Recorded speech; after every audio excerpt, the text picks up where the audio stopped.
সারা পৃথিবী এখন যুদ্ধজ্বরে আক্রান্ত। 2020 সালের পর থেকেই শাস্তির মুখোমুখি গোটা বিশ্ব। বিশ্বব্যাপী করোনা মহামারীর সঙ্গে লড়াইয়ের পর মানুষের হুঁশ ফেরা উচিত ছিল। দরকার ছিল প্রকৃতি থেকে শিক্ষা নেয়া, কিন্তু মানুষ তা না করে আরও অশান্ত হয়ে উঠল। পুরো পৃথিবী এখন অশান্ত, কোথাও অস্ত্রের যুদ্ধ তো কোথাও বাণিজ্যিক যুদ্ধ। এখনকার মানুষ পৃথিবীতে নিজেদের আধুনিক, জ্ঞানী আর শান্তিপ্রিয় মনে করলেও আসলে পৃথিবীকে অশান্ত আর বসবাস অযোগ্য করে তুলছে মানুষই।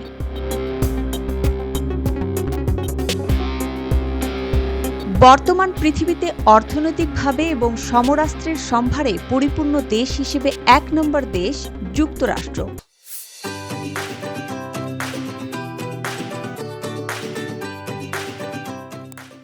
খুব খেয়াল করে দেখবেন, পৃথিবীতে যত অশান্তি আর যুদ্ধ এই ইউরোপ আমেরিকার জন্যই। প্রথম বিশ্বযুদ্ধ ইউরোপে শুরু হয়, দ্বিতীয় বিশ্বযুদ্ধও শুরু হয় সেখান থেকেই। বর্তমান পৃথিবীতে বিভিন্ন দেশে যুদ্ধ লেগে আছে, আর সেই যুদ্ধগুলোর উস্কানি এবং ইন্ধনদাতা হল যুক্তরাষ্ট্র। বিশ্বে ভূরাজনীতিতে অনেক পরিবর্তন এসেছে, যেমন অর্থনৈতিক সুপার পাওয়ার হিসেবে আবির্ভূত হয়েছে চীন। যুক্তরাষ্ট্রের পরেই যার অবস্থান। ধীরে ধীরে নিজস্ব টেকনোলজিতে বলীয়ান হয়ে নিউক্লিয়ার পাওয়ার, স্যাটেলাইট পাওয়ার, সমরাস্ত্রের সম্ভারে শক্তিশালী করে আমেরিকা এবং তার জোটের সঙ্গে পাল্লা দিয়ে চলছে চীন। কোনো কিছুতেই আমেরিকাকে পাত্তাই দিতে চায় না দেশটি। বর্তমানে বাণিজ্যিকভাবে একটা যুদ্ধ লেগে আছে আমেরিকা ও চীনের মধ্যে। স্নায়ুযুদ্ধের পর সোভিয়েত ইউনিয়ন ভেঙে রাশিয়া কয়েক দশকের দুর্বলতা কাটিয়ে এখন নতুন শক্তিতে বলীয়ান হয়ে উঠেছে। ইউক্রেনের সঙ্গে রাশিয়া যুদ্ধে মেতেছে 3 বছর হয়ে গেল। পৃথিবীর চতুর্থ শক্তি হিসেবে আগমন ঘটেছে ভারতের। ভূরাজনৈতিক অবস্থার কারণে আমেরিকার ইন্দো প্যাসিফিক স্ট্র্যাটেজির বড় অংশীদার হয়ে আবির্ভূত হয়েছে দেশটি।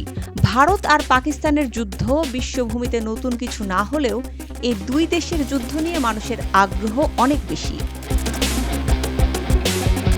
সম্প্রতি ইসরায়েল ও হামাসের মধ্যে যুদ্ধ শুরু হলেও দখলদার ইসরায়েল ফিলিস্তিনকে গ্রাস করছে 100 বছর ধরে।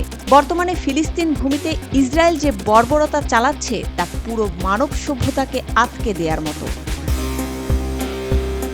ইরানের সঙ্গে আমেরিকা আর ইসরায়েলের দ্বন্দ্ব বেশ আলোচিত। কয়েকবার ইসরায়েলে হামলাও চালিয়েছে ইরান।